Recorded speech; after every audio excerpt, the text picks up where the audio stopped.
I had to do a second take of this because, well, my washer dryer was absolutely just being a wind turbine, so I could not hear you wouldn't be able to understand a damn word that I fucking said. Alright, guys, welcome to North American Counter-Strike Rant. As a preface, let's go ahead and give you guys a quick introduction.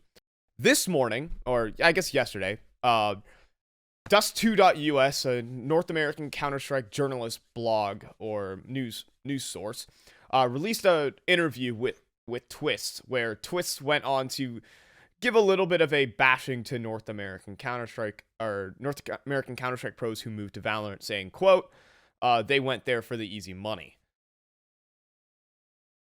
Well, out of the situation, creating a whole lot of drama, and myself getting a banger tweet out of it. Come on now.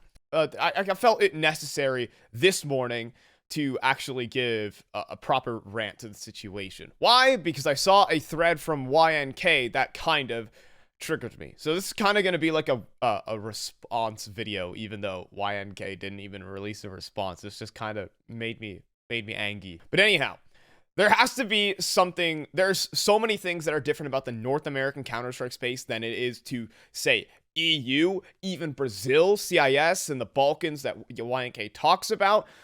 In addition to we are going to harken back a little bit to what kind of ecosystem Twists came up in for that part. So there are so many differences and so many people that things people don't see. And the only thing they're going to blame it on is the, quote, NA mentality to pursue money over passion. So I want to go dive into it. First things first, we have to what is the origin of an esports salary? Well, it comes from an org or tournament winnings. Well, one or the other. But first things first, it probably has to come from an org before you're winning tournaments. Orgs make money in Counter-Strike or at least in general, by investor funded. Rarely an esports org in the world is profitable. They are all investor funded. The only thing esports organizations are looking for is growth. Quick disclaimer, by the way, for all the orgs watching out there, I'm not trying to demean you. This is just the esports system. Many orgs are investor funded. So in order to recoup more investment, orgs need to show signs of growth. That being signing new teams, winning tournaments, making big players, making headlines in a good way or a bad way, who knows. But there's so many different things that orgs need to do to be able to get the next round of investment to keep the operations of their organization going, or else they close doors. Chaos. And so when we look at North American Counter-Strike as an organizational investment opportunity, what really is there? Well, let's not talk about the present. Let's go back to 2017. Let's go back to the world that Twists was seeing back in the day. Back in when Twists was starting off playing Counter-Strike, he was 16 years old when his pro career really started. And he was the next up. He was ultra talented, and I don't doubt that he had a better work ethic than probably 95% of all the other players in North America. This guy wanted to go pro. But what drives you to go pro? It's probably the chance to make a paycheck off of it. And at age 17, he was signed to TSM as one of basically they assembled a group of young stars, and they started doing well regionally in North America. He got signed to one of the biggest esports organizations in the world and started getting paid a pretty professional paycheck. And if you walk up to your parents at age 17 and say, "Hey, I'm making a living salary. I might be making more than my parents are making." At age 17, they're going to say, like, "Kid, you don't need to go to college anymore. Just go play video games." And so Twist did. And he's a tier 1 pro now. He's made it. Congratulations. So, okay. Looking at it for Twist's perspective, he grinded, he made it. But the thing is, he had an ecosystem to grind in. He had North American Pro League. He had I'm not sure if ECS was around during that time. He certainly was. He had ECS North America to compete in. There were so many different leagues that he was able to compete in, improve. Chances to go to EU and as well. There's freaking E-League going on. That was a huge tournament for many of the newer Counter-Strike pros. So there's so much potential for organizational growth. And that's why orgs invested in NACS. There's so many opportunities for your team to actually go and compete internationally, be on the biggest broadcast, get your name out there, make big signings, and be a good team, be personable, right? There is reasons for orgs to invest into NA. But it's not COVID that even ended North American Counter-Strike. What happened in North American Counter-Strike, even in 2019, there were still orgs in NACS. United, Singularity, ATK, you have Lazarus, Ghost Gaming, plenty of organizations that were bringing salary teams. Running it back to that era of CS, plenty of orgs wanted to invest in. We're still committed to the investment in North American Counter-Strike. But what really sunk the ship is two of your biggest regional leagues immediately dipped. ESL Pro League North America, which gave their teams a stipend to even compete in it. So that's already at least a small enough return on investment to stay active in the scene. They pulled the plug. ECS pulled their plug to try Flashpoint. We know how that went. But a lot of organizations and leagues pulled their plug. And now you only have ESEA MDL to hope and pray for the one pro league spot every year. Not even guaranteed, by the way. All the regional leagues go out the window. No chance for improvement. No chance to be... your chances drastically drop in the ability to become a top-level competitor throughout the ecosystem. Now, let's go ahead and take a look at EU. They lost some of their pro league spots, and sure, you can say that they lost ECS too, but you still have plenty of tier 2 leagues to compete in. And there have still been plenty of teams that have expanded and grown so much because of this. Copenhagen Flames. I mean, there's so much opportunity to grow in EU. There's still opportunity to become such a great team, or even an opportunity to foster players so that you can sell them to bigger organizations for your chance to make a profit as an organization. But Copenhagen Flames. So there's a lot that you can talk about there. By the way, I've interviewed Daniel Vorborg, and mostly while my interview with him is on a different hard drive. I will say that a lot of this is, generally speaking, he blames VC funded orgs for the downfall of North American Counter-Strike because they cannot afford a long-term investment. If there's no growth, there's no investment, and therefore there's no room to even run your operations. So you can't invest in North American Counter-Strike unless you're really, really darn committed, like Team Liquid and EG by hook and by crook for some reason. But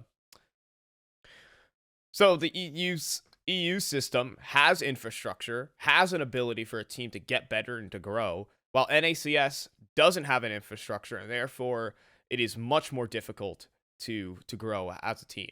And therefore, organizations don't want to invest. Therefore, players don't have salaries. And therefore, players with a very good skill set to compete in a different game that offers salaries is pretty simple. I also want to address the point of YNK. I will look at this on the side of my screen, and I'll quote this tweet. But don't just pretend it's because of something else. That's disingenuous.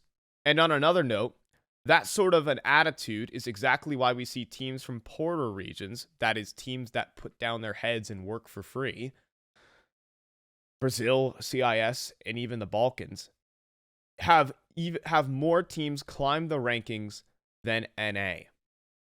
Well, Brazil actually has more infrastructure than North America, believe it or not. There are tons. First of all, the pool of fans in Brazil is gigantic. There is so many reasons to invest into Brazil. That's why NIP, a Swedish organization, has 2 Brazilian teams, which is absolutely, I find, hilarious for an organization that is. They have 2 Brazilian teams. They have one in Rainbow Six and one in Valorant, because the pool of fans in Brazil is massive. Why would you not invest in Brazil? And there are tons of local Brazilian organizations that, of course, they can get plenty of investor funding because there's so much potential for growth in Brazil. Compared to North American Counter-Strike, where our player base, for one, is about a quarter of that of EU, and maybe I'm not necessarily sure the numbers between Brazil, but I would assume Brazil has a bigger player base than North America. At least the fan base is 10 times, 15 times bigger than North America. CIS has a growing scene.